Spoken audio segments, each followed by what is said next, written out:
tacos hat. You need one of these. I need some of this swag. Hopefully, if this interview goes well enough, y'all will give me one at the end. We'll see how it goes.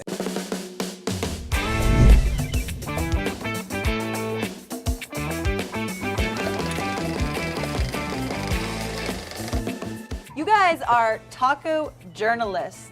What a title. I think everyone in Austin wants to wear that hat. What does that mean? Everybody in Austin thinks they are one, though. Taco shade so early. Hey, It's about 30 degrees colder in the shade. It really is. Okay, so if other people think they're a taco journalist, but you guys are taco journalists, how does one earn that title? Doing what we love. And for us, that's eating tacos. There weren't many taco journalists when we started. There was the guy in LA that had the great Taco Hunt blog, and this was right when blogging was happening. There was no Yelp, there was no Google, there was no all this, but so you could just like write things and post them online and people could read them. And so we were like, well, we love tacos, and so, we just started eating tacos and writing about them and introducing each other to places that we knew about. Me and Justin Bankston started taco journalism. We both worked at South by Southwest, and when we started taco journalism, almost 12 years ago now, it was a lot quieter during the summer at South by. We had a lot of long lunch breaks, and so we would go eat and start this. Mando came over and we kind of like took it to the next level. The Austin Chronicle had a three-way tie for best taco, and we just thought that was a travesty. We were like Tragic. You need to make a decision. What is the best taco? And so we went to the three places, which was Tacos La Flor, Piedras Negras, and Rosita's Al Pastor, which are all three amazing taco places. We proclaimed Rosita's Al Pastor as the best taco in Austin. And you're making TV shows about tacos. What an exciting journey. I'm always exploring food and places. I actually do have taco radar. I have taco radar.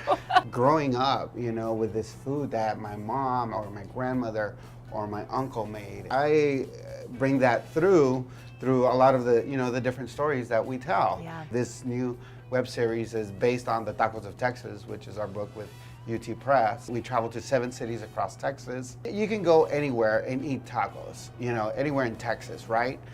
But there's one that really rises to the top. There's an iconic taco for each city. Like Austin is the Migas taco, Brownsville is barbacoa, Houston is tacos al pastor. But within that, there's a lot of local issues that we explore. And that's what I love about the show. Of course, the tacos are great, but you infuse it with the story of the people and the community that surround it. Who are some of the characters that we're going to meet? One person we're going to meet is Mando Rayo.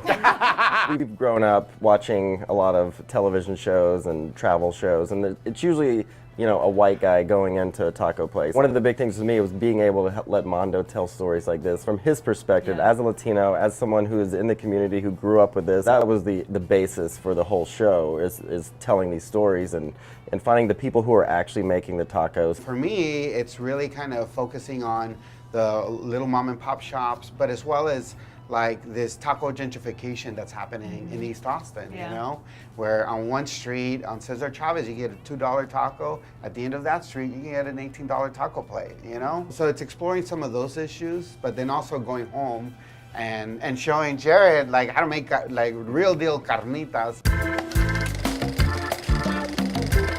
For us, it was always about using the taco as the, we like to say the Trojan horse into these bigger conversations. Yeah. Here's a show about El Paso carnitas, and through this conversations about carnitas, we're going to talk about the border issues and the fluidity of the border and things like that. And in Houston, we talked to a group of dreamers and how the tacos, connect them to their culture. What a neat tapestry and way to weave all those stories together. And like you said, in a way that can invite people in, and then you can really talk about substantive things together. As we've matured in our taco journalism, who are these people? Why are they making these things? And where do these recipes and traditions come from? And what's the struggle like, And how do we celebrate them? And how do we honor? Well, by golly, that resume is long. Y'all are taco journalists. I was like, prove it. I think you've outdone yourself. Well, for anyone out there wanting to be anything, it's like, don't ask permission. Just go do it. Absolutely. We didn't, apply to be taco journalists. We just, made it up. we just did it.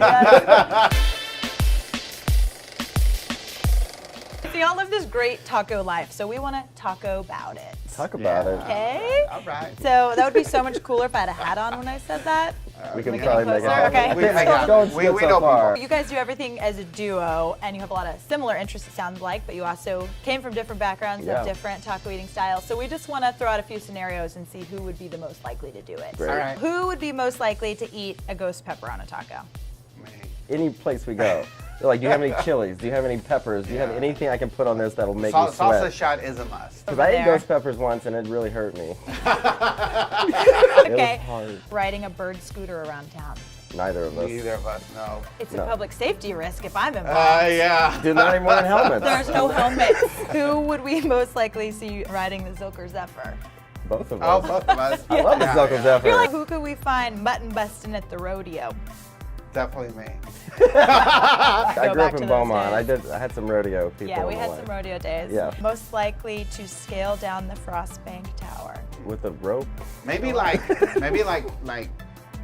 15 pounds ago. I'll do that for sure.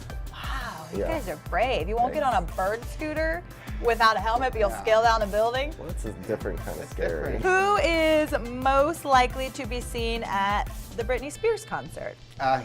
Well, I have 11-year-old daughters. So. Who is most likely to jump in Barton Springs in the dead of winter? Oh yeah, me. Me too. No. Just like dangerous. scream underwater and nobody hears you. Except for the salamanders. And you get up like, Who's most likely to be on stage as a backup dancer for a major artist? just Oh, right. definitely. I'm like Roger Rabbit. Follow us on Tacos of Texas on Instagram. Yeah, if you follow us on something, You'll see. good luck not hearing about things. Cheers to y'all. Congratulations. Yeah, This is thank you. awesome. Oh, thanks, Taylor. And you know, like we always say, tacos never die. That's a wrap, folks.